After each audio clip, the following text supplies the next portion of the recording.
All right, then we'll go ahead and get started. So those of you who are already tuned in, let us know if the audio sounds good from everybody. I think it should be good on my end, and I believe on theirs as well. But just in case, feel free to let us know. Those of you who are here, though, if you haven't seen it already, go ahead and check out Fallout London's YouTube page. They have just released a brand new gameplay trailer, which is absolutely incredible, showing off the first bits of Fallout London. So a lot of the stuff we'll be discussing today will have to do with that trailer, but also some other more general stuff. And after we follow up my questions, we will open it up to you guys at the end so you can ask some questions of your own. So without further ado, you guys know who I am, but in case you don't and you're on the Fallout London stream, I'm Degenerate Dak, a Fallout YouTuber and creator who does some modding stuff here and there. And I'm also joined by Prilla and Sunny, two lead devs on the Fallout London team. Go ahead and introduce yourself, guys. Hi there. I'm Protodog. I'm the project lead. And I'm Sunny, of course, lead 3D. So yeah, we've already been introduced. There you go. People are asking us if we could turn it up, apparently. Turn it up. And that's on your side, I'm assuming. Yep, there you go. Perfect. That's up. Is that better, everyone?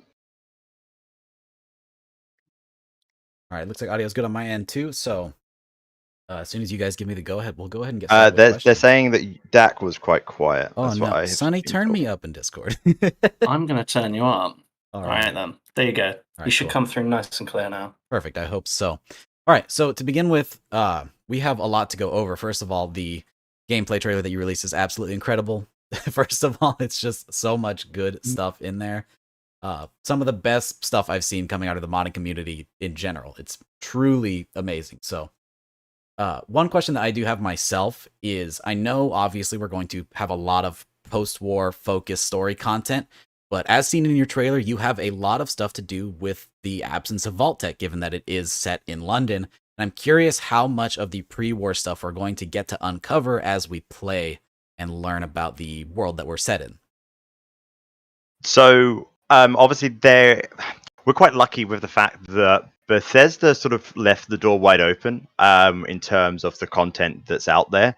So we're sort of able to adhere to what scraps of information that they've actually put in place, but then we're allowed to elaborate on that to make it help fit with the mod. So that is very much something we're going to be driving through, and people will be able to read in terminals. You've got the tapes, just everything. You should be able to sort of learn as much as you can, because this isn't just about killing things. The whole point of this is a story, so you need to be able to learn the backstory of everything too. So that's a big focus for us.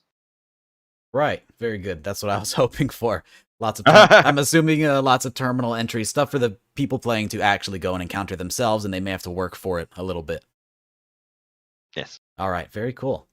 Yeah, I mean, I think you might have seen it in the intro. We purposely didn't show it all off, but you'll notice that on the terminals they're all full of information. We made sure that we clicked on the corrupted one just to show that there is stuff there, but underneath, like, there was a title for the Rad Shrews, so you can actually learn about them, and it actually sort of has it all in there. So yeah, they are all full, and it's already in. So yeah. Excellent. That's super cool. Attention to detail is something that I very much noticed in the gameplay trailer, so I'm excited for that a lot. One thing that I was questioning, and I saw a lot of people in the comments of my YouTube posts were wondering as well, if there were going to be any callbacks or references to the original vanilla games, or if this is going to be purely standalone and just kind of tell its own story. So the point of this was to show that from the moment you load up your Fallout 4 with Fallout London installed, is you will load up to a new screen, you hit new game, it is off you go, you are playing Fallout London. There is no Boston, there's no Commonwealth. So when you're running the mod, you are playing what we like to call internally Fallout 4.5. So you are basically playing a complete new game. Right, so it's going to be its own thing completely, so it can stand on its own feet. It's awesome. Yes. And it's doing very well so far already. I do have a bit of a strange question. This one is just one that has popped up over and over and over on Discord and YouTube, and people want to know why specifically you chose London out of any other location. I mean, Sunny, technically speaking, you have been on the team longer than me. What was the reason why London was chosen originally? Well, I think for a lot of people, it was a dream to see that city in Fallout. I know that from the people who first originally started it, including myself. Like just seeing it in a different country for one, let alone London being the capital. Like, yeah, Oh, you compare that to things like Fallout 3 and the nostalgia of it. So, Sonny, I don't yes. know what you've done, but you've now muted yourself, judging by the chat. How? Oh, Okay, I here I don't know. am. he's coming in clear on my end, but if you want to There you go. fix that. I'm here. Say it again. It's always better the second time. Always better second time. All right then. Yes. So when we originally started the mod, it was a dream for quite a few people to see London in a Fallout game. It wasn't, as the capital city. And I think some of that comes from the nostalgia of things like Fallout 3 being, well, DC. And, well, a lot of us loved that game. So, yeah. Yeah, no, I agree with that. Like I've always been a big fan of Fallout 3, and for me, because when I joined this project, it was mostly about I've always had this idea of wow, wouldn't it be cool to see London in this sort of universe? And where I was a backpacker originally, I would always sort of talk to my friend about this idea, and then that seed was set. So every time I was like waiting to go on a plane or whatever, I'd be sitting there just like doodling about like what it would look like in an atom punk version of London, etc.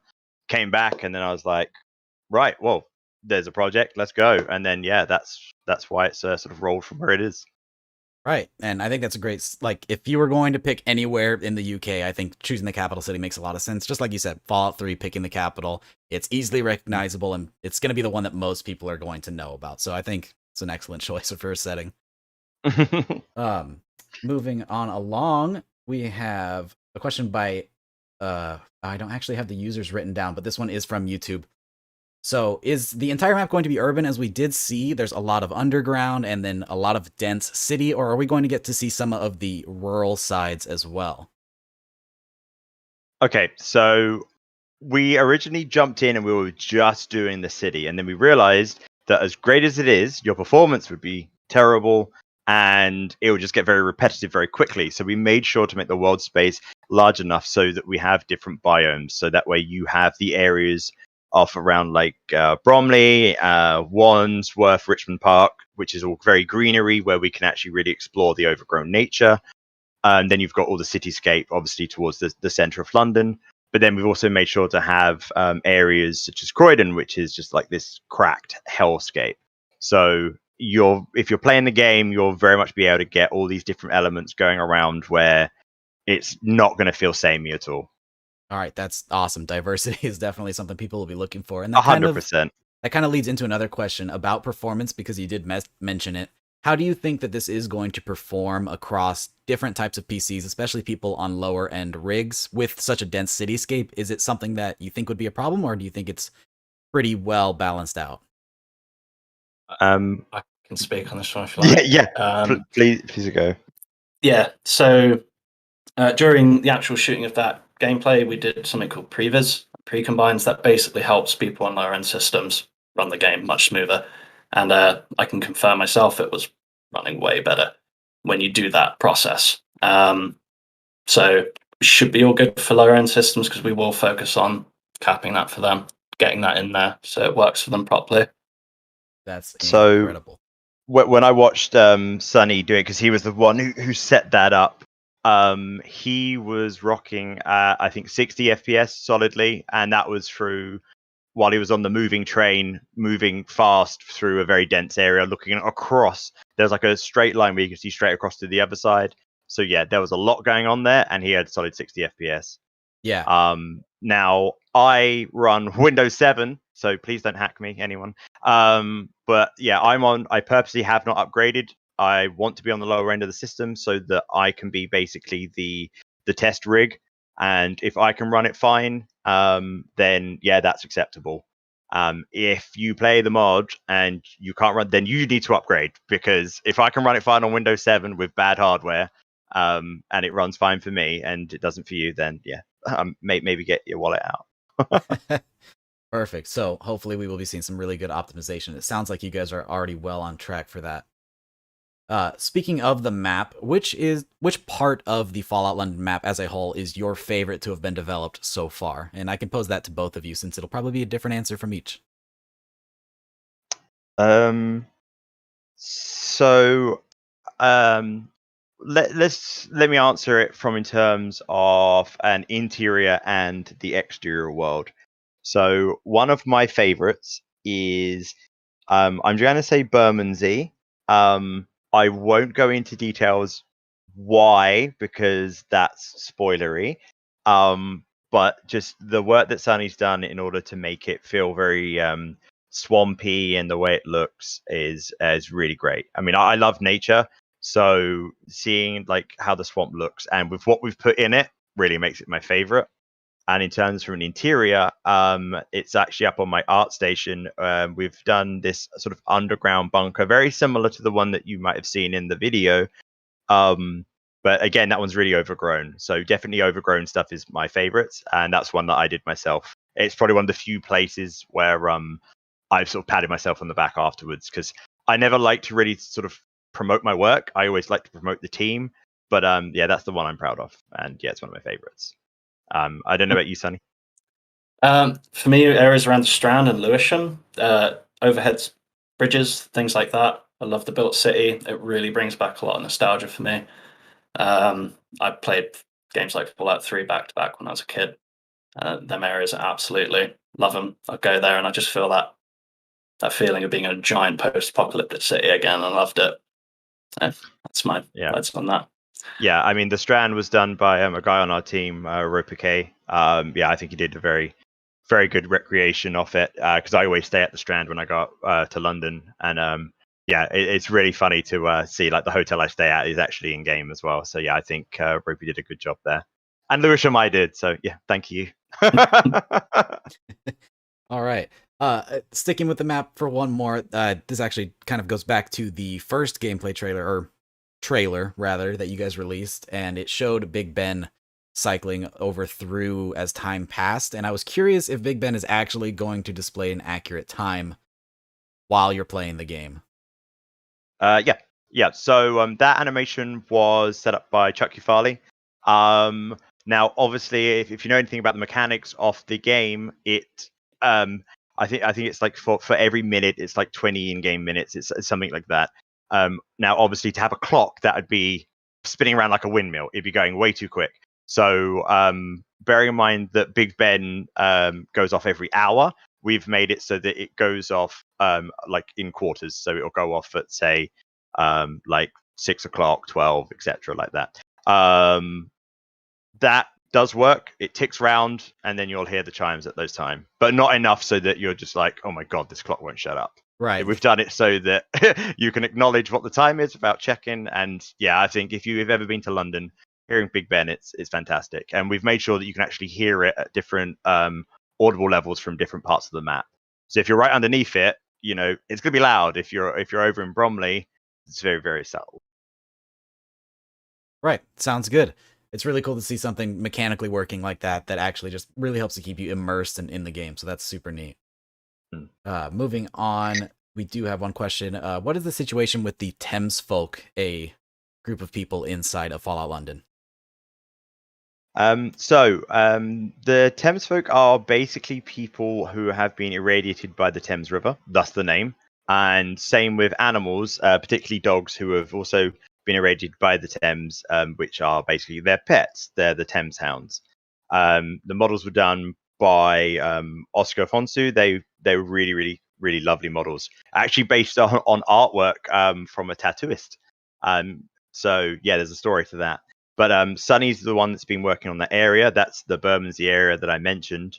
And I think if anyone who's followed our channel, they'll be able to see some of their area where they live when we did a level design challenge, because Sunny actually won with his Thames Folk interior. I don't know if you want to speak some more about the little guys. Bear in mind you're building it. It's in the reveal trailer. The underground station scene there is a bit of a sneak peek. Oh yes, of course. It's hometown. Yeah, Thames Haven. So yeah, that's our own little creation, Thames Haven, which is based in the old Canada Water Station. So very cool. Nice to see some different types of wildlife too, as well, in Fallout London to really make it feel standalone and in its own game, which is just incredible. Moving on to the gameplay trailer that you actually released today, we see that Vault-Tec again is not super prevalent here, so rather than a Pip-Boy, we have a new device used by the character to manage their inventory and interact with items. Do you want to speak any more about that device and give some details about it? Let me know if I cut out because my internet's going a bit wobbly. For sure. But the device that you pick up, if anyone actually checked the terminal, it is not a Pip-Boy, and although it looks very similar to the Pip-Pad and it uses some of the mechanisms from that with permission, it is the own creation. The lore behind it is basically that the organization has got a hold of Pip-Boys, unable to work them. They have retrofitted and sort of reverse engineered to create something new, which they've comedically named the Attaboy, which, like the saying, Attaboy. So yeah, that is what you'll be wearing and walking around with. And obviously it works, and as many people saw, in order to open up a gate with it, you do need to blow into the bottom of it like the old sort of Mega Drives. So. Right. And I gotta say, it looks absolutely incredible too. And again, helping to differentiate Fallout London as its own project. This is not intended to be something that crosses with the normal Fallout we're used to, as the outside of the US side of Fallout is something we've never seen. So this is super cool. Keeping in mind that the Pip-Boy does have a lot of important and integral mechanics in past Fallout games, like the ability to use it as a flashlight, we don't really have that with a sort of Pip-Pad device like the Attaboy. So instead, we see the player actually pick up a torch or a flashlight for those of you in the US, which is pretty neat. Are there any other details about the torch and its usefulness, or is it just a nice way to re-implement flashlights?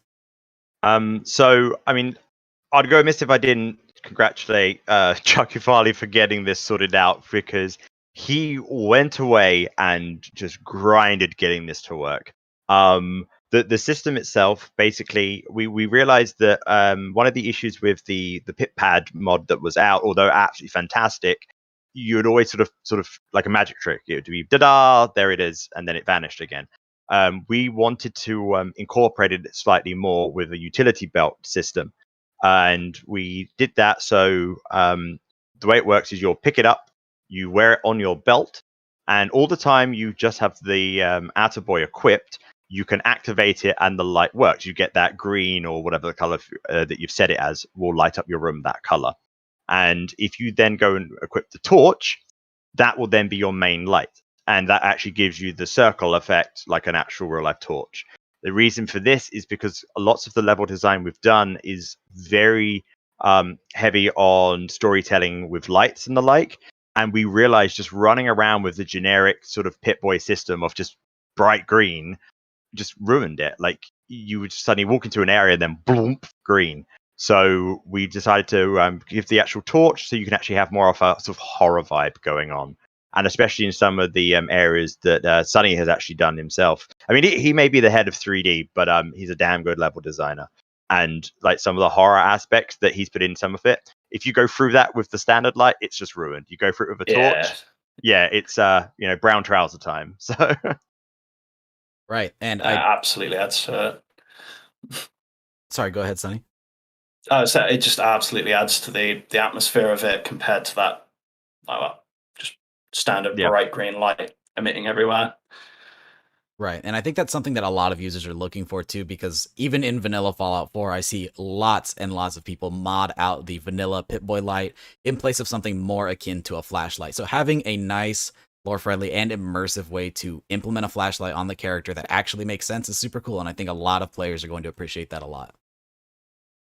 Yeah, I mean, it was one of the things that we wanted as well, because like we also play the game, and yeah, we were just ruining our own experience, so we just needed to have a system that we enjoyed, and by extension we hope all of our followers enjoy as well. Yeah, and I think they definitely will. Speaking on the different gameplay mechanics of Fallout, is there any plan to implement Fallout 4's settlement system and the ability to create different player home settlements, etc., in Fallout London? And if so, are there any settlement items unique to Fallout London? Yes. So we already have them in and working. Sort of Wolfie's just sitting away sweating in chat. That was his task. He has them all in. We've made sure to put them in various different locations. So we've tried not to put them in places which, for example, the one that's in the vanilla game that's downtown, which for some reason you enjoy building in, Sunny, for reasons unknown. But it's yeah, we've made sure that if you want to be crazy, it's in areas that there's not a lot to load around, so you can go a bit crazy without your game melting. And we've made sure that they're in different areas, so none of them are samey. So one might be in an overgrown area, one that's a bit more swampy, one that's built up. So we give players more chance to sort of explore and have very unique settlements. But yes, that is all in and it's all working at the moment. That's awesome. Speaking to the locations and such, do you have any plans at the moment, once the project is actually complete and released, to add on expansions for new areas to add on to Fallout London? Let's get the first one done first, shall we? I have joked about this. I definitely figured as much, but I'm sure many people, once they see Fallout London, are going to be curious about other aspects of the world, because as of now, we've only seen the US side of things. So after seeing Fallout London, I think there's going to be a lot of interest in the rest of the world post-apocalypse. I mean, I hope so. I mean, I love Fallout 4. I love the Fallout franchise. So, I mean, if anyone's doing anything out there, yeah, please go for it. I'll tell you now though, but yeah, like the amount of assets that we've had to make to actually have a British vibe is a lot. And we're lucky that the base game was based in Boston, which obviously was originally British. So you have a lot of the buildings are very much compatible with what we need. I couldn't imagine how much work would have to go in if you were trying to build something probably from anywhere else in Europe, because the architecture is just so different. The amount of assets must be astronomical. But hey, if you're going to go for it, go for it. I mean, right. Yeah. I mean, I'll play it. So yeah. Before we move on to the next question, I just want to address a couple of things in the YouTube side of stuff regarding chat. Sure. I see a lot of people asking questions right now. We do have a list of questions to get through first, and then we will open it up to the community. So if you guys wait patiently, there will be a section to open it up for you guys to ask live, and we can ask your questions here and answer them as well. Additionally, thank you so much to Dominic the Donkey for your incredible donation. Very nice of you. By all means, you guys do not have to do that, but I very much appreciate it. Thank you, guys.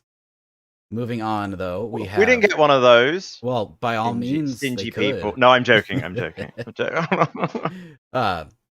This question is actually from me. I asked you earlier about your favorite area that you guys have made, but being a little bit more general, is there a particular asset that you guys have made, either in the 3D department or wherever, that you guys are just really proud of, or just something you like a lot? Sunny, you answer that on your side, because my one I need to compose myself for. Oh no. It's really hard to say, to be honest. There's, like Prof said, there's been a lot made, so pinpointing a favorite, next to impossible, but probably the most important ones, Pip-Boy. I'm really bigging up Edge here when I say this. Pip-Boy and, well, Attaboy. Sorry, there you go. Tower Bridge, absolutely beautiful. The finalized one of that is amazing. That's probably the most from me, because they absolutely just finalized the things that we needed, and he came through right at the last minute with them as well, which was beautiful for this, the reveal trailer itself, which was amazing. Gameplay even. Yeah, I mean, anyone who's eagle-eyed might actually see, like, they'd be like, oh, no, the bridges are slightly different between Arc 2. It's because we want to develop like the highest possible thing that we can. And although the original Tower Bridge we thought looked really good in the original trailer, it wasn't up to our standards. So we sent it back, and Edge came up with something that is far more better and he's far more happy with. So yeah, the one that you saw in the one day, it looks great. And I had fun doing level design with it as well. It worked like a treat. I will say, I think that's the thing. When the level designers start using an asset a lot, they love it.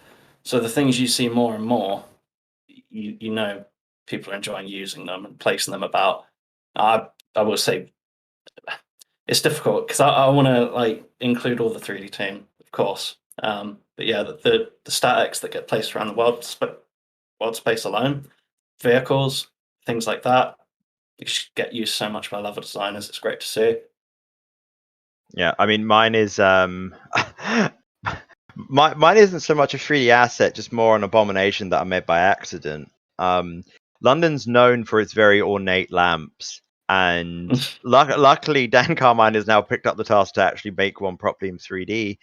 But I tried making one basically with just wishes and dreams by making the baby Sean model into cast iron and trying to sellotape it to a lamp, and it was the most awful thing, and I felt bad for making it, and I was very quickly told by the rest of the level designers that that wasn't acceptable. So yeah, that was by far my favorite asset.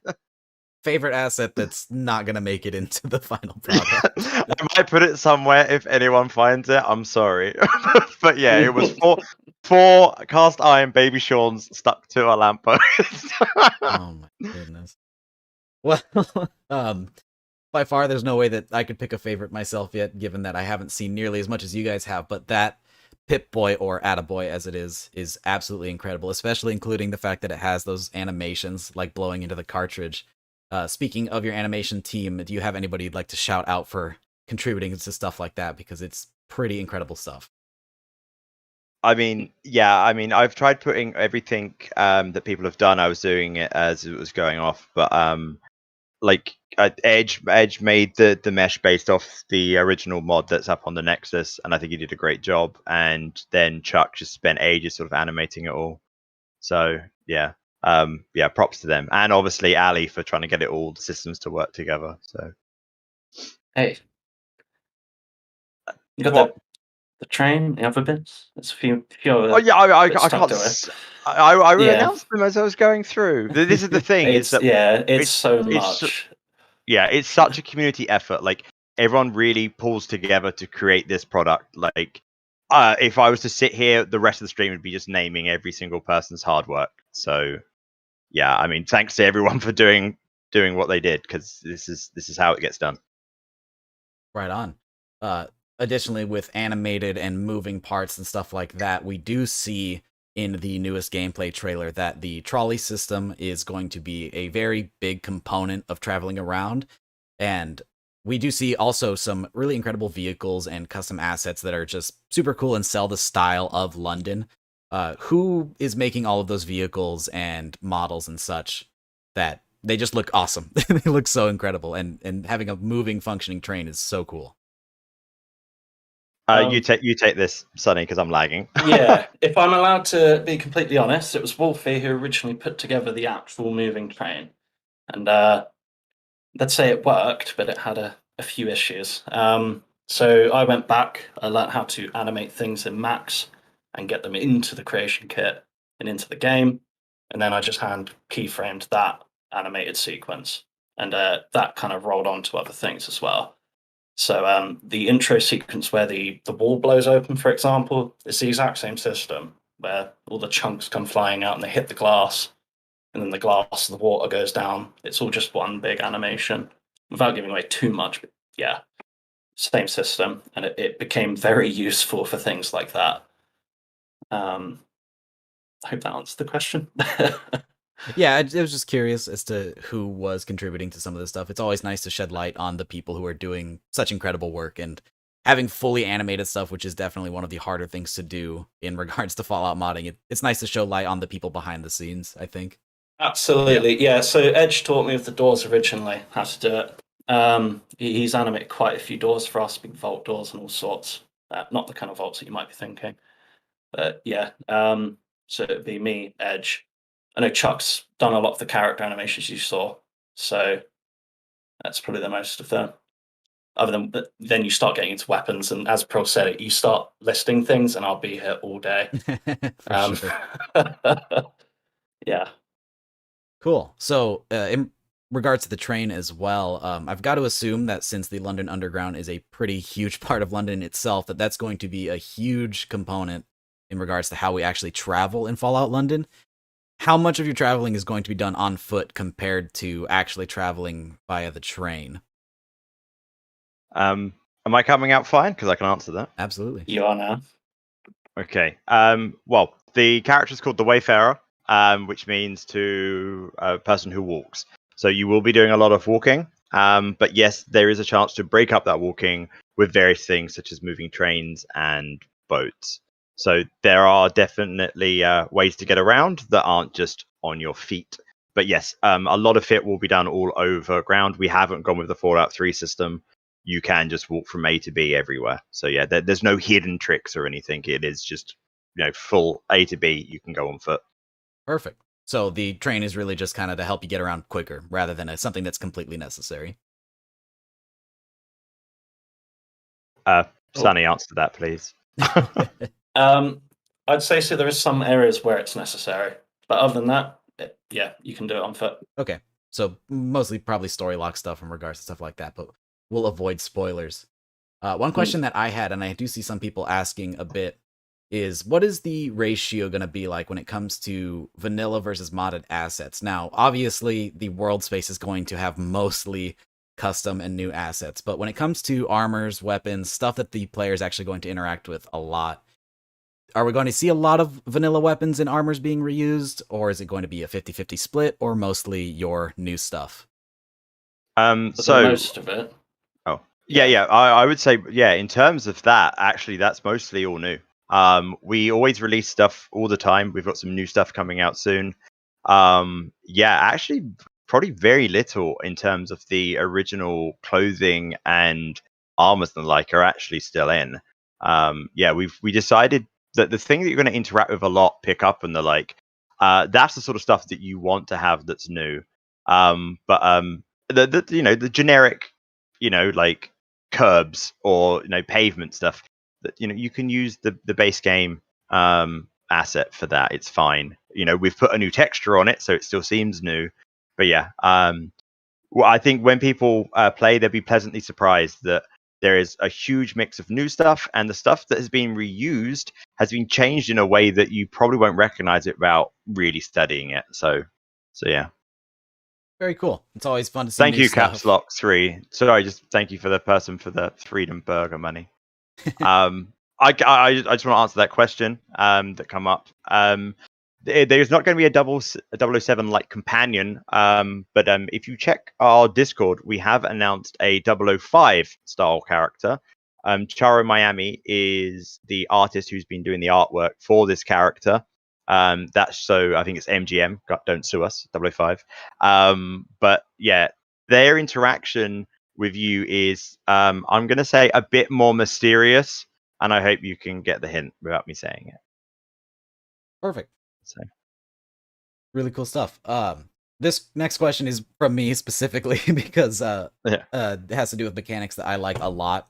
One of my favorite things that was added with Fallout 4 is the modular armor system. Rather than just throwing on, your head and your armor piece, you actually have chest pieces, arms, and it's stuff like that. Are the armors in Fallout London going to be modular like that, or are we going to see more complete outfits like the classic Fallout style? I'd say it's a mix. What would you say, Sunny? I think we've got a mix of them, really. Yeah. I mean that's up to Sandman. Yeah, I was going to say, yeah. He's done a lot of the outfits, and of course they do have the modular pieces, and I believe he is including that, to the last of my knowledge. But there is, of course, tons of outfits as well. Yeah. I think where you've used like some that have been made on the Nexus are just absolutely perfect for our needs. We've got permission to use them, so they will sort of come as they do out the box. But yeah, we've tried to make them modular, but certain ones you just don't need to. Like, I mean, I think the modular system is great, but there are so many, like, it adds so much more difficulty with things. And realistically, do you really want to be running around with, misshapen armor, like a skirt and then like a top hat? Maybe you do, but I'm just saying that, realistically, people want to have sort of set pieces. So yeah, we do have a mix. Right. And I think a mix is good. There are definitely some outfits that you want to stand alone and shine as they are, but then there's also things that you've had, like the Junkie Knight outfit, that I think are really cool, having the different pieces that are a little bit more scrappy and Fallout-y. So I think that'll be good to have a nice mix like that. Another one that I saw getting asked a whole lot, given that in Fallout you can usually craft your own food items, will you have the opportunity to make your own tea in Fallout London? Yeah, we actually have a tea system. That was originally sorted out with the beans. I think you did that originally, Sunny. Yeah. Yeah, where it's like you eat some beans from a bean tin, and then you get a tin in your inventory as well. But we also have the same system where you can make your own tea. You then have your tea in your teacup. You drink the tea, and then you get a teacup or a saucer in your inventory as well. So you get some like china and ceramic as well. So Very cool. One thing I don't believe we got a chance to see if this was the case or not in the gameplay trailer, but is the protagonist going to be silent, or are you actually going to voice all of the lines like Fallout 4 did? yeah, it's just me, like only me. No, it is a silent protagonist. What that allows people to do is to put their heart and soul into it. I mean, look at Skyrim, that fantastic game. Your character didn't say a word, and we wanted to bring that back. Also, it makes it easier for us, if I'm honest. But yeah, at the end of the day, it's all about storytelling, and we don't want to hamper someone with like a British accent, because maybe some people want to just shut their eyes and then say, okay, it's now Nate, he went to England, and then play as Nate. If you want to do that, you can have that headcanon. We don't want to take that away from you. So yeah, we really are very strong in the RPG element, and we try and endorse that sort of stuff all the time. That's awesome. Additionally, talking about speech and the RPG element, are we going to be locked to the Fallout 4 dialogue system, or is there going to be an expanded interface more like classic Fallout titles? We actually have XDI. It's all merged in. It all works. So there's no additional thing that you need in order to play the game. So you'll have lots of the different things. That was mainly due to like internal fighting. I was very adamant that Fallout 4, no, we'll roll with what we've got. But Callum stuck his ground as our new head writer, and rightly so. He was like, I'm going to get this system working. He got it in working. He went and spoke limited Russian. Luckily, we had a Russian on our team to help. So we went and spoke to the Russians. They got the system working. And yeah, now we've got a fully fledged system that allows so much more RPG elements. So yeah, props to Callum for doing that. I don't normally like saying I'm wrong, but yeah, no, well done, Callum. It come out well.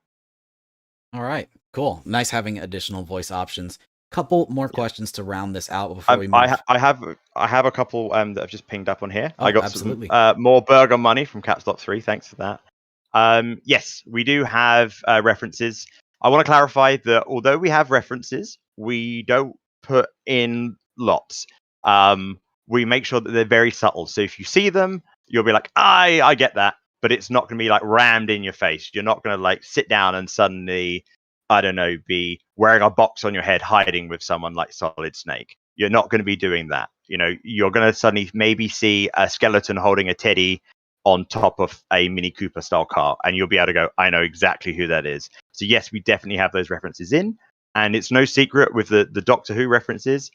We are having, we've already announced that we have a police box, obviously the TARDIS. You will be seeing that dotted around in hidden places, and there will be a skeleton, perhaps with an outfit, maybe. So yeah, it's basically, that's like an extra little, I guess, like the bobbleheads. You go find them, you get a little outfit. But yeah, I guess we need to finish the mod soon though, because they've just announced the new Doctor. So that's just another thing that we have to make. So yeah, slight annoyance, but there we go.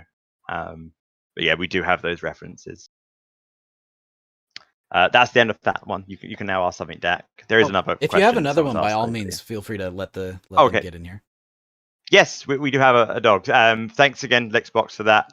Yes, we do have a dog.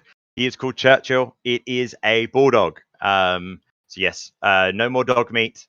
You have Churchill. He will run around and do exactly the same things. He is your companion. He is very cute. He's a bit big. We need to scale him down because at the moment he looks like that superhero dog. So we need to scale him down a bit because he's a bit of a chungus.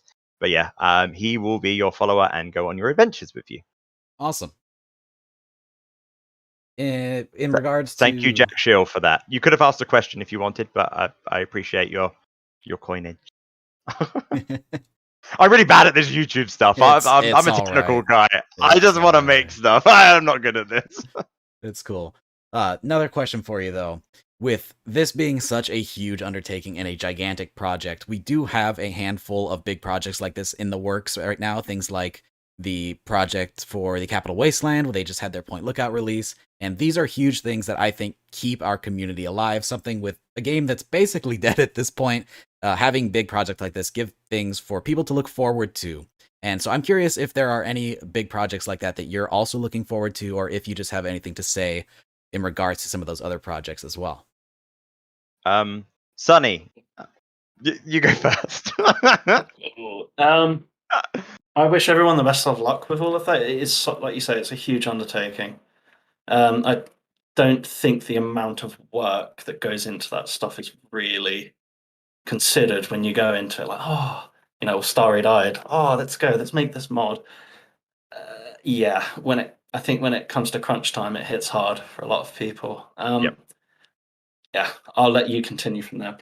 No, I mean that's a very valid point. I said, like, we're not naysayers. Follow your dreams, because this was all a pipe dream for us, and look where we are now.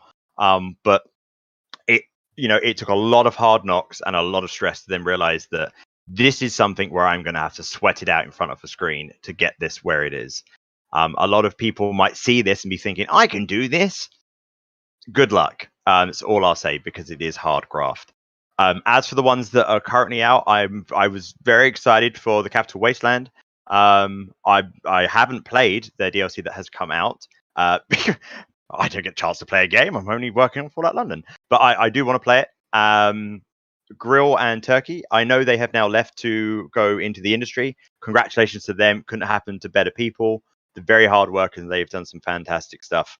But yeah, I'm really looking forward to that. We've actually got, I think it's a different Callum, but he's actually on both of our teams. So yeah, he's got some plans, and yeah, we hope that one comes to fruition as well. And yeah, I give a shout out to Miami. I guess I would like to see that one get over the line as well, just because it's so different to ours. We've both sort of like shown each other's projects, and I think for me and our project against Miami, they're just so different.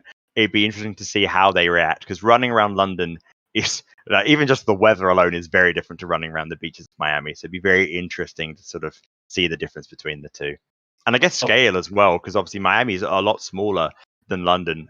So it'd be interesting to see how they work with that versus obviously we've got the whole of London to just cram in. So it'd be very interesting to see how they do that. Sorry, Sonny. Vault 13. Vault 13. Oh yeah, of course. Down. I'm very down for that. Yeah, I mean, I only forget them because like we talk to them all the damn time. Yeah, Vault 13. They're a relatively newer team, but what they've done, they actually did a reveal trailer which got us very hyped, and yeah, we've now partnered with them. We're sharing assets. I mean, they can't use a lot of ours, but what we can share, we're helping them out with. But yeah, very talented guys, and I look forward to that because I think it's the only time you'll be able to see the original games in a sort of 3D format, because all the other ones have unfortunately failed. So I really hope they can keep working hard. We're going to help them, and yeah, I want to see that over the line, because when I played Fallout 1 when I was a little sprog, I didn't know what I was doing. I know there was someone else on our team who didn't get even out the first cave, so we're looking forward to seeing it in 3D. So yeah. Sorry, we went on a tangent. No, but by yeah, all there means, you go. that's the kind of tangents we want here. At the very least, it's on topic, and it's cool to see you guys partnering up with Vault 13. I think that collaboration between these big projects is a huge thing, and I think it's going to keep them going a lot. So cool stuff. You mentioned. Sorry, what was that? Yeah, I'll ask your question, but yeah, Spamboy, thank you. Wow. Did you have another question from viewers that you wanted to? Yeah, we do. Absolutely. And thank you for that. The question was, did Bethesda let you canonically fill the gaps while minding it, of course? See what you did there. For the lore pertaining to the Great War or the history in general. Amazing work. I hope to see you all working on a standalone game in the future. So I said this earlier, that what scraps were written about Fallout in like the Europe state, we stuck to those. That was our only rule. It was like, even if they say a small amount, that's what we stuck to. Everything else we had to fill. Now, did they give us permission to fill it? No, because we are a mod. Are they aware of us? Yes. Hi, Bethesda. But at the end of the day, we are, we love Bethesda. We wouldn't be doing this if we didn't love Bethesda and the work that they've done. So what we are doing is trying to be as respectful as we can. We're not going to try and say that, London was amazing. It was actually better than America. Haha, we're all in spaceships. No, we want to make it as real as possible. And the biggest thing going forward for us, and this has been a staple from day one, is this must not feel like a mod. And we hope that what you saw in the gameplay trailer, it felt like a Bethesda or a real thing, because that's what we want. We want you to load up and go, wow, this is Fallout 4.5, and then carry on from there. We don't want you to suddenly go, oh, this is a bit weird. This feels like a mod. If we do that, we've failed. So we want to try and just stick to the lore. We want to just do everything that we can to make this feel like an official thing. I hope that answers your question. Got a bit passionate there. But yeah, sorry. No, absolutely. When watching that trailer from today doesn't even feel like you're watching a mod trailer. It feels like you're watching a trailer for the next Fallout game. It looks intense. That it has its own main menu, a whole intro sequence with some really incredible voice acting and scripted sequences. It's honestly just it's a lot more than a mod at this point. So, congrats to you guys. You're doing I a good appreciate you job. saying that. That means a lot to us generally.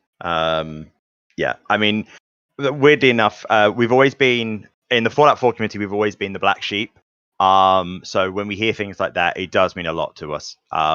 We've worked hard. We've took a lot of beating from other people and naysayers. We were very much one of these groups that had an idea, and yeah, we just worked hard at it. So to hear that from a YouTuber like yourself, it means a lot. It means a lot to me personally as well, obviously as a project lead, and it means a lot to the team. But yeah, Sonny, I don't know if you've got a comment on that. Absolutely, I could not agree more. So yeah. It's coming along really, really well, and honestly, it's got me really, really pumped for future stuff that you guys release in any form, whether it be trailer, standalone mods, anything like that. It's gonna be cool to see this develop even further. So, you guys are doing great stuff. A little bit ago. Oh, sorry. Go ahead. Sorry, one more question, Absolutely. and then I promise I'll answer yours. That's why you're the interviewer. It's all right. Mine is the last one I've got, so you just go ahead and get through yours. Okay. No Marcel's Edwards. Sorry if I pronounced that wrong. Will there be any unique combat mechanics that differ from the mainline games like that? Again, we want this to sort of feel like a Bethesda game. We did have to leave VATs in. We did change what the acronym means, but it is still called VATs. The V stands for something else. That will be a different video. We'll go over that sort of stuff. But yeah, the combat is the same, whether you like that or not. Unfortunately, we did want to keep that vibe. But where we are trying to have a bit more of a focus on melee, you'll be surprised on how many melee animations there actually are. So yeah, you'll be seeing a lot more of those just because you wouldn't normally see them, I guess. So yeah. Cool. So earlier you did mention that you had talked about members of the community getting hired up by Bethesda or just entering into the game making economy in general. So how do you feel about the recent interest that Bethesda has had in picking up mod authors for future titles? Is it something that you're looking forward to, something that you could maybe see on the horizon for yourself, or is it something you maybe even worry about the idea of losing members of your team to move on to other projects like that? Suddenly, please answer that while my internet settles down. Funny enough, we had a little bit of a convo about this earlier. In some sense, it's always great to see people fulfilling their dreams and going on to that. But a very important point that was brought up, another team member today, was the idea that if you filter off enough people from the project, then who's going to make the project? Even if they are fulfilling their dreams to go off and do that. I think it's really important personally for people to do that, to go into the industry they want to be in, to get the career that they might have dreamed of, since being a child or since playing Bethesda's games, let's say. I mean, it's something I would have loved to have done when I was younger. I did aim for that myself at one point. And I'm sure there are many people on the team who still feel that way, like they would love to get into the games industry naturally as well. That's what you find as well in the mod. A lot of people are there to improve their skills. And oh my God, the improvements you see. You compare my art to when I started to now, it's the same with literally everyone. Just people banding together, sharing skills, sharing well, it's almost like trade secrets, if you will. This sort of thing can do that. Yeah. Yeah, I'll let you continue from there, Pro. Yeah, I mean, obviously, after our last trailer, what one of us did get into the industry, which was Siren, Stephanie, Zaka, mash the keypad. Yeah, she got into the industry. She was hired by Bethesda, and yeah, it is very important that if that's the route that you want to go, that these projects, they can be stepping stones to get in there. But obviously, as much as I love seeing people on my team achieve their goals, I mean, that's beautiful to see. As corny as that may sound, it is lovely to see that. Obviously, every time I lose a talented member, it is a bit like, oh no, who's going to pick up? But the great thing that we've had so far is we have had people that have picked up.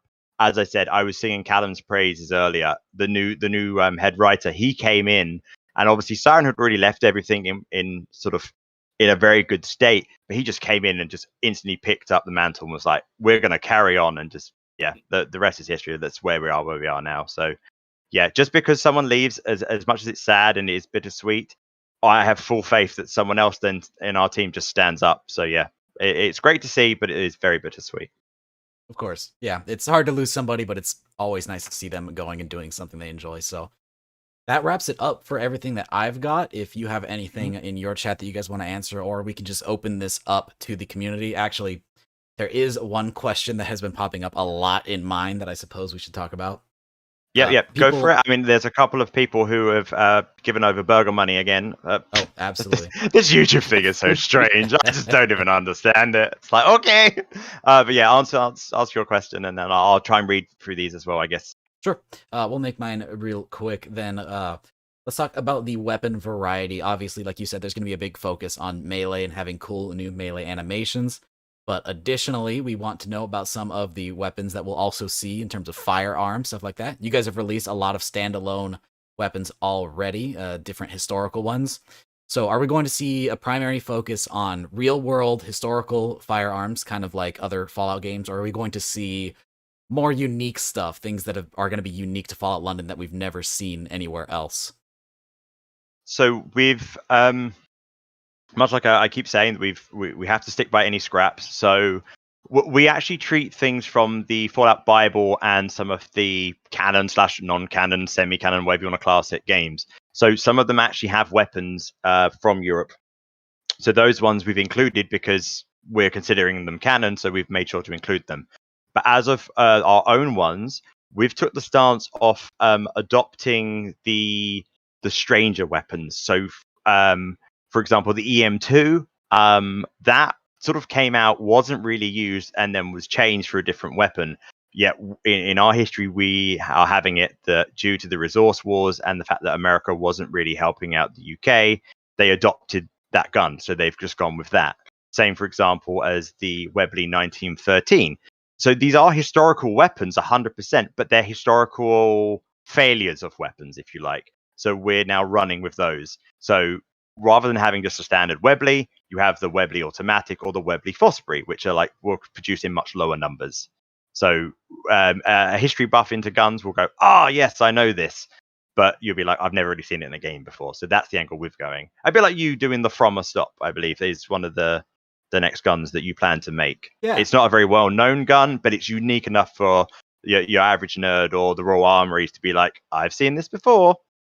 Right. So, yeah, and I think that's not even talk about the wacky attachments as well that can come with that.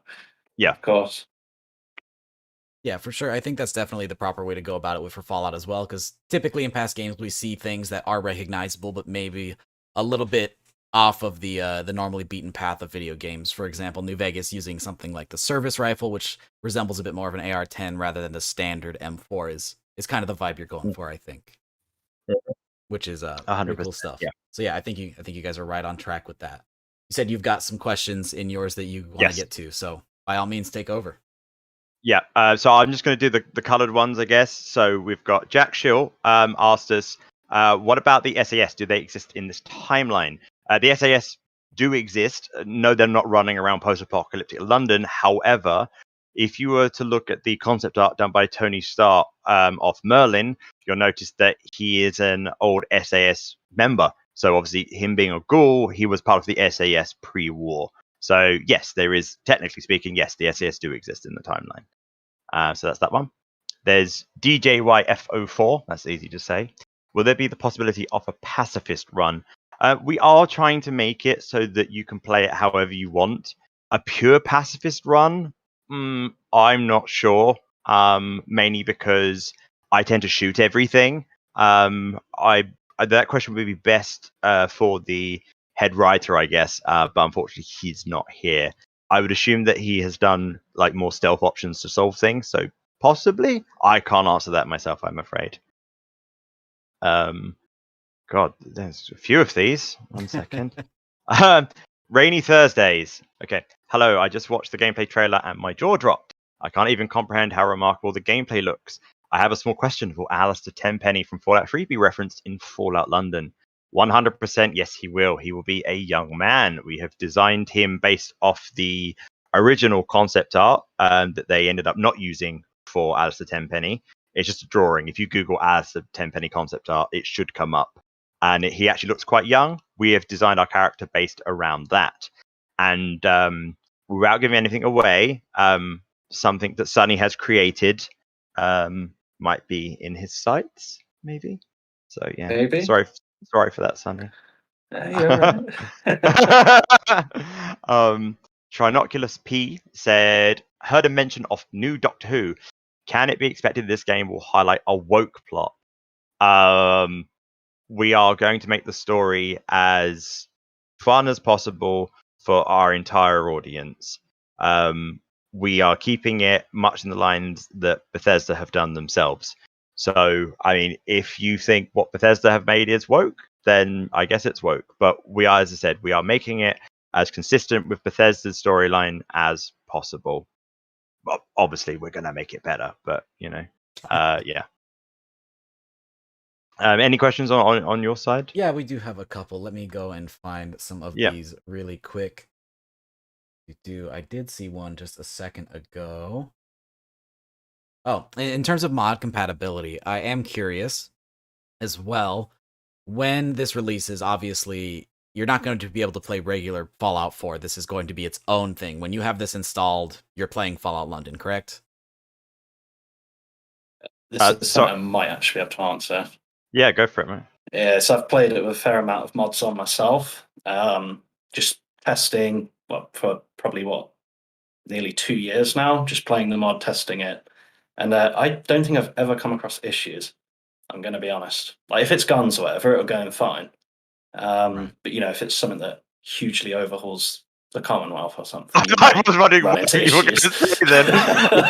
If it hugely overhauls something. Okay, right, yeah, all right.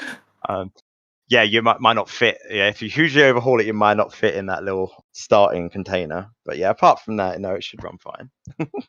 Right. So, will people be able to add their own expansions to this? So, assuming again that it is when you have Fallout London installed, you're in Fallout London. Will people be able to use your assets to make expansions to Fallout London specifically, rather than their own individual standalone mods, in order to add new locations or new weapons, factions, etc.? I would like to see the person that is mad enough to try and make all of these large world projects work together. I would love that. I would love to be able to see Nate randomly appear in London, take a flight to Miami, fly to Cascadia, whatever. That would be very interesting to see. Yeah, we basically give ourselves full permission to anyone if they want to expand on this. Yeah, I mean, we're modders, If you want to mod Fallout London, you can crack on. Please do. I'd love to see what you do, really. I know just from some of the comments I got on the Facebook post that people have plans to turn this into the My Little Pony adventure. If you want to do that, I would like to see Mr. Smythe as a My Little Pony. So yeah, that's an official Prilla Dog Fallout London endorsement. I would like to see that. So yeah, mod away. We try and make this as mod friendly as possible. But yeah, no, fully crack on. Cool. Any other questions on your side, or? Yeah. Just a thanks to Mia for the donation thing. That's great. Thank you. I'll take your next question. Where'd you put it? Will there be a Lovecraft reference, like a dungeon or a quest? Sonny, with your Cthulhu-esque man, please answer that. Well, there's multiple. Am I allowed to go all out on that? I suppose. Go all out until I speak over you. All right then. So you can probably tell from my little talking avatar that there are a lot of Lovecraft fans on the team. There is an area in the game that is kind of very inspired by that, by the mythos, if you will. There are characters and literally the townsfolk themselves being based on the people of Innsmouth. So yes, there's a lot of it there. That's probably the best answer I can give you without straight up feeding spoilerish stuff. Yeah. Yeah.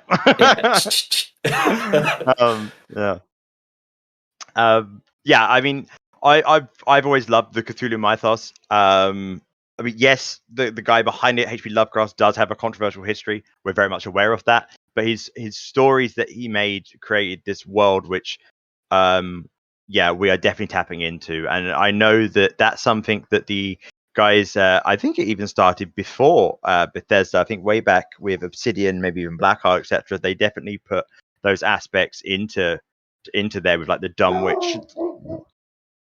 We have another guest. Yeah. Yeah. So that's the Dumb Witch side of it. So we definitely are like adopting that sort of thing and going a bit ham with it. So yeah. Cool.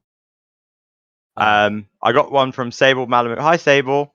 I'm still amazed about the hole blowing on the device if we plug it into the console at the start. Nice little throwback to the N64 cartridges. Yeah. That was purely Chuck adding that in. Absolutely fantastic. I thought that was a great little thing. We never asked him to do that. He just was like, "How about this?" And I think it looked great. So yeah. Dedicated in his craft. Oh yeah. A lot. There is one more. PAXCon. Two things. One, what was about train tickets? So that's our currency. You can use that to get through the gates. You saw that in the video. So you can pick them up, use it to get through the gate, and then off you go. And two, Marmite. Warmite. We have Warmite, not Marmite. But yes. Warmite. So post-war Marmite, or is there a little bit more to that? Different brand altogether. Okay. That is made from yeast extract. Okay. Perfect. I do see a question that is popping up a ton, and it's one that everybody wants to know. And I think you have posted some concept art, so maybe you could speak to it. How is the Queen going to be involved with the project, if you can speak to that? Yeah, so we actually said this before, and obviously with the Queen in her current state, it is something that we are very tentative about, and we're trying to be as respectful as possible. We do have a plan that I won't go into because spoilers if it all goes ahead, but we have very much said that if by the time this comes out, the Queen is still on the throne, we will roll with what we've got, and we hope everyone enjoys it. If anything was to happen to the Queen, then as a matter of respect, we would remove it. There is concept art that exists out there. As you can see, that they are ghoulified, the two of them, but just as a matter of respect, really. I mean, it's one thing to be turning someone that's living into a ghoul. Another thing that would be just like, oh look, we're now making this person that's dead into a ghoul. No. So if anything was to happen, we are going to be removing that aspect of it, and that is a hardline policy. Right, for sure. Completely understandable. You have more on your side? If not, I have a couple over here. Yeah. I mean, we should round off in a bit, but I'll ask the ones that you've got, and then yes, we can probably round up. Okay. That has been an hour, I believe. For sure. That's flown by. So yeah. It is zooming pretty quick here. One that I see that I think is something that I thought about earlier. In past Fallouts, we see a big emphasis on American culture as it is taking place in the US. So we see a lot of callbacks to 50s America and things like that, references that we would get. And obviously, taking place in London, you're going to be referencing a lot of the culture there. So for people who aren't from London, is there going to be almost a fear of missing out on a lot of the inside jokes? Are there going to be some things there that only people from the area are going to get? Or is it going to be a little bit more open to everybody else? Sonny, do you have a answer for that? I don't have a huge amount of input on that. No. Yeah. Hard. Yeah, no, I don't know. Like, we obviously, like, in terms of, obviously we know that, like, the base game is obviously very like Americana based, and we have, it's not like England didn't exist in like the 50s and 60s, so we do still have elements of that, and America was still an influence during those times, so we've definitely rolled with that. But yeah, we've sort of played with the same idea that it is the 60s or whatever it is, but now in the future. But yeah, we are sort of making it a bit more free. So we are incorporating things all the way around, but we are trying to again just stick with the main aesthetic of the game. Does that answer the question? Yeah, Bit rambly. I think for the most but yeah. part, I guess to fine tune the question a little bit more as well. If I was to do a playthrough as somebody who has lived in the U.S. my entire life and is only somewhat familiar with British culture, specifically in London, Yeah. when I explore and walk around, how many Easter eggs are going to go over my head? I guess is the question. More so. It would definitely help if you Yeah. knew more of the references, but we are putting enough content in references that you would be able to go around and read and find out some yourself. So even if you're going in this completely blind, you will have a very good experience. You're not going to be going, I don't understand any of this. Right. I mean, unfortunately, yes, having backing and knowing some history about the place will always help you. But I mean, that's gonna be no different than if you went to Boston. Like, even the character's name, you've got Gage, you've got like the town names and like even the Minutemen. If you didn't know anything about the American Revolution, you're gonna be running around there going, I don't understand any of this. So yeah, I mean, we are going on that aspect. So you do need to know some backstory of London, I guess, to understand some stuff. But we are going to make it that you can just play the story and be, I don't say ignorant, that sounds wrong, but you can go through without knowing a lot of stuff and then still get to the end and have a good time. So yeah, exactly. It's not going to hinder your experience at all to not be exactly from there. Yeah, and I think to answer the user's question on YouTube as well, like, every other Fallout has been set in a place with very specific references, and I'm sure not everybody lives in Las Vegas or lives in Boston. Yeah. And you still had a good time in New Vegas and Fallout 4, so I don't see that being an issue whatsoever. But for those of you who are lucky enough to know a thing or two from there, you'll just have a little bit of an enhanced experience, I guess. I suppose. Yeah, no, that's exactly right. That's exactly right. Perfect. I mean, I can see people asking about like, oh, well, we have things like the Beatles and that in. Like those sort of references, you just need to listen to some of our music. Like that we have put in the references like that, and that way you can listen to it and go, this sounds similar. So yeah, there is definitely references that way that you can appreciate even if you don't know a lot about the Beatles and the like. Right. Perfect. So then I think that wraps it up for all the questions that I see over here. Yep. And you're good too. So Yep. I guess we'll go ahead and call and round this up. Yeah. Yeah, we have been going for a good bit here. Where's the timer on this? Because it's been a minute. Yeah. Just over an hour. I just want to say thank you for having us as well. Thank you for including me in the process. Really, it's a big honor to be able to work with a big project like this. So big collaboration between the community, I think, is what's going to keep us all going for a long time. So definitely super cool stuff. Yeah, thank you very much for having us. Absolutely. I don't know if you YouTubers do a little sign-off thing, so I'm going to sit here quietly and twiddle my thumbs. You do a sign-off. And obviously, thank you for everyone who asked questions as well. It's really appreciated. Like, I know some people did some donations and stuff. If people aren't aware, one of the things that we are working towards is I'm going to plug another thing now. We are going to be joining in with the Fallout for Hope project. And we are going to be hopefully sitting in with Wes Johnson to try and raise some money for the Alzheimer's. So yeah, please check them out. And yeah, that will be a thing in the future. So we are aiming to put another trailer out, something a bit more cinematic that you will see there. So yeah, if any of you guys want to maybe ask some more, I know we're doing a little bit over there, and that money will go into the whole fun thing that they do over there. Again, I'm rambling, but it's a good cause that's all going to go to. So yeah, please, thank you. Absolutely. And that's me done. I'm going to stop now. No fancy sign off for this one since it is a live stream. But those of you who are watching and maybe are just catching the tail end of this, I'll have an edited, reduced format because this is an hour and a whole lot of stuff. So I'll take some of the highlights and some of the really interesting parts and put it into a nice short package and maybe even throw in a bit of the gameplay trailer as well, and talk about some of the cool stuff that was there that maybe didn't get talked about here. So we'll have a bit of a breakdown there as well. So thank you guys so much for watching. Thank you guys for joining me, Prilla and Sunny, and I wish you the best of luck on Fallout London. Thank you very much. Cheers, Alrighty, mate. Thank you. Go ahead and call it there then. See you guys. Everybody have a great day, and we'll catch up some other time.